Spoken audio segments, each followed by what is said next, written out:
Gerardo Arredondo, le recuerdo, se postuló en 2024 a la presidencia municipal de Salamanca por el Partido Acción Nacional.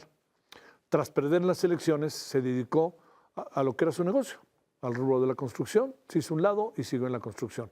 ¿De qué se trata? ¿Qué pasó? Pues eso quisiéramos saber, ¿no?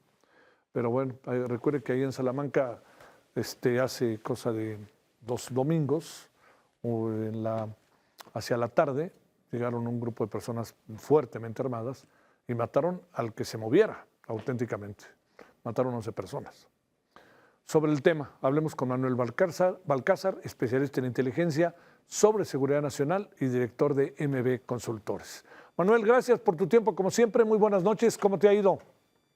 Muy buenas noches, Javier. Un gusto saludarte a ti y a nuestro auditorio. Gracias. Y pues consternado con las noticias que estamos Sí. escuchando. A ver, empecemos, si te parece, porque lo podemos ver así, creo que junto, porque Sinaloa, el caso de los turistas, que no sabemos, digamos, del Estado de México, y el caso de los mineros, que muchos de ellos ni siquiera son de Sinaloa y que se los llevaron auténticamente, ¿no? Y ahora tenemos estas noticias de la posibilidad de que haya sido encontrado uno de ellos muerto, ¿no? Pero todo está todavía en veremos. Empecemos por ahí, si te parece, Manuel.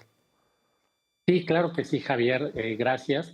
Bueno, a mí me parece que lo que estamos viendo en Sinaloa es la falta de control institucional total por parte del gobierno local, que recordemos, pues fue señalado Rubén Rocha Moya desde hace 2 años, en julio de 2024, por el propio Mayo Zambada como copartícipe en esta acción que curiosamente también implicó la privación de la libertad del Mayo para aparecer en Estados Unidos. Y vemos que cada vez las autoridades son menos competentes para garantizar algo fundamental como es la libertad de las personas, sumado a este caso de los turistas, que me parece a mí entraría en un esquema como de vigilancia criminal excesiva. Muchas veces es simplemente por ser nuevos, por ser de otra entidad, por traer vehículos con placas de un estado en el que se tiene rivalidad, es motivo suficiente para que personas vinculadas a los grupos criminales los priven de la libertad y eventualmente de la vida. Y está el caso también de un chico que asistió a un restaurante en Mazatlán, Sinaloa, Claro. y cuando va al baño se le desaparece y no lo encuentran, no dan las imágenes de las cámaras, no le dan una explicación a la familia. Lo único que sabemos es que el dueño del restaurante era en su momento un funcionario del gobierno estatal con Rubén Rocha Moya, pero empezamos a ver este auge de desapariciones que lo mismo pueden ocurrir en un centro turístico como Mazatlán, que en la sierra de Sinaloa a ingenieros que efectivamente no eran de ahí, estaban en un proyecto de fase de exploración y pues llevan ya más de 10 días desaparecidos a pesar de un operativo institucional donde se localizan narcocampamentos que pues resulta increíble creer que no se hayan visto antes. Me parece que se veían y se ignoraban. Y las hipótesis aquí podrían ser varias. Una que me parece muy relevante tiene que ver con el involucramiento del crimen organizado en algo que la Iniciativa Global contra el Crimen Organizado Transnacional ha llamado los mercados ilícitos, particularmente los delitos ambientales que tienen que ver con la minería. Desde hace algunos años el crimen organizado se ha dedicado a extorsionar, a cobrar cuotas a las actividades pues en descampado, en este caso actividades mineras, pero a partir de hace unos 3 años más o menos ya hay cada vez más una presencia más activa de los delincuentes operando minas, que es totalmente un contexto distinto. Digo, llegó a ocurrir, por ejemplo, en 2009, 2010 más o menos, que la familia michoacana cobraba cuotas a la minería para el hierro y se exportaba por el puerto de Lázaro Cárdenas, pero era justamente este derecho de cuotas, Sí. de piso que cobraban, ¿no? Pero ahora ya vemos que están operando y aquí déjame recordar también que hace unos meses, el año pasado, me parece fue noviembre, una célula del cártel de Jalisco fue detenida en Málaga, España, y se le aseguraron 14 kilos de plata, que es algo que tampoco era muy común ver en estos grupos criminales que tenían presencia transnacional. Entonces vemos este interés ya del crimen organizado abiertamente en la explotación y operación minera.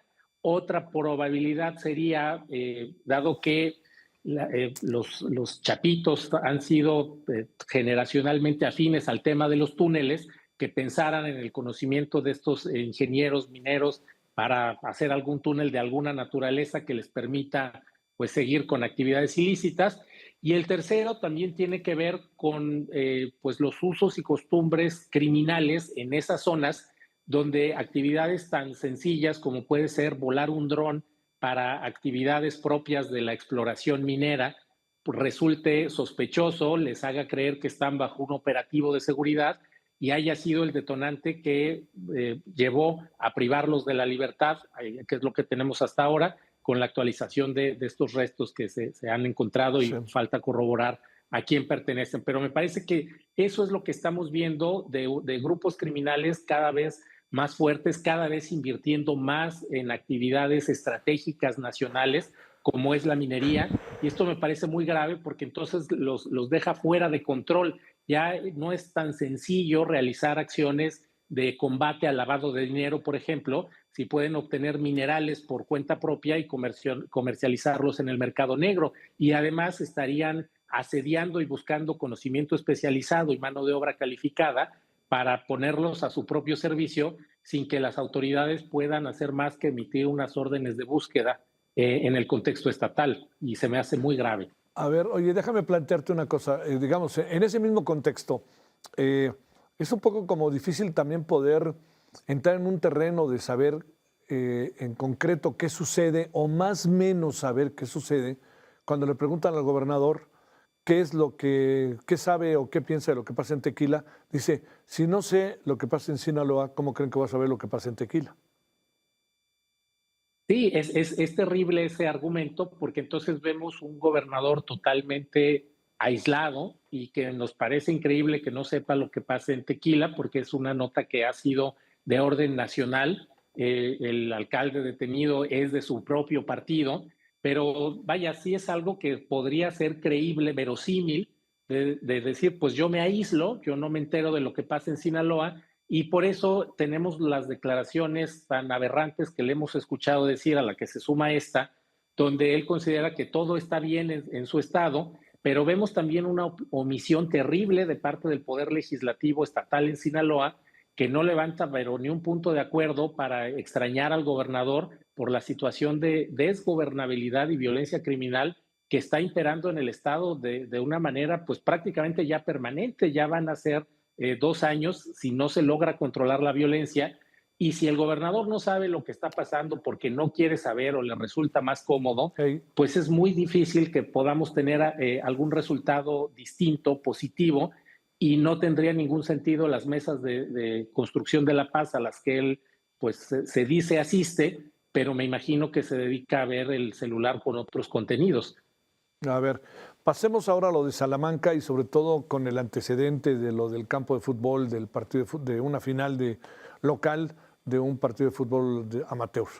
El secuestro de Sí, un personaje importante, no es cualquier personaje, incluso fue candidato a la presidencia municipal, pero es un hombre que tiene empresas allá y que tiene varios negocios. A ver, ¿qué pasa? Eh, es correcto y nos muestra también la criticidad que tiene Salamanca ya desde hace varios meses y han habido también otros secuestros de empresarios y comerciantes en Salamanca, no de la misma relevancia de este caso que estamos comentando, pero es algo que estamos viendo ya desde hace varios días. Vimos este comando que lamentablemente llegó a asesinar en el campo de fútbol y recuerdo las declaraciones del alcalde de Salamanca en ese momento, donde salió a decir que había grupos que querían controlar al ayuntamiento, por lo que se infería una extorsión. Pero este modus operandi que estamos viendo me recuerda mucho a lo que ocurrió en la comarca lagunera, más o menos en 2010 a 2012, donde los Zetas desplegaron una acción de violencia pues prácticamente incontrolable y lo que hicieron fue justamente atentar contra la sociedad civil, contra el sector empresarial, que era quien mantenía los esquemas de seguimiento y acompañamiento a las autoridades para realizar acciones de seguridad.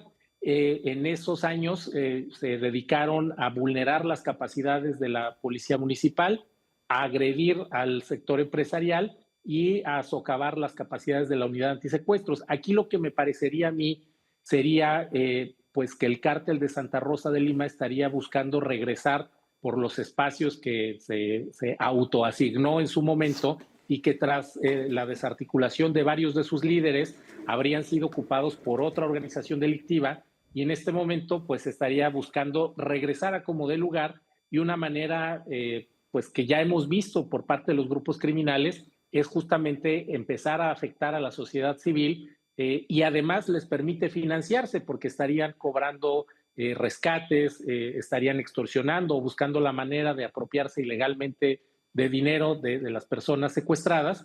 Y creo que eso también estaría como explicándonos por qué ocurre este caso, por qué han habido otros secuestros en semanas pasadas y por qué sigue sin haber una respuesta lógica y clara de parte de la gobernadora Livia Denis, donde diga, bueno, tenemos que rearticular la estrategia. Es muy interesante cómo las estrategias empiezan a dar resultados, pero la criminalidad tiene una capacidad terrible de adaptarse y de responder. Y en cuanto eso pasa, empezamos a ver cosas como las que están ocurriendo en Salamanca y es momento de replantear la estrategia, las acciones, la coordinación, los mecanismos de inteligencia para evitar esta disputa territorial, porque es increíble que un grupo delictivo sienta que tiene el control de un municipio, que tiene el derecho de llegar a alterar la vida de los ciudadanos.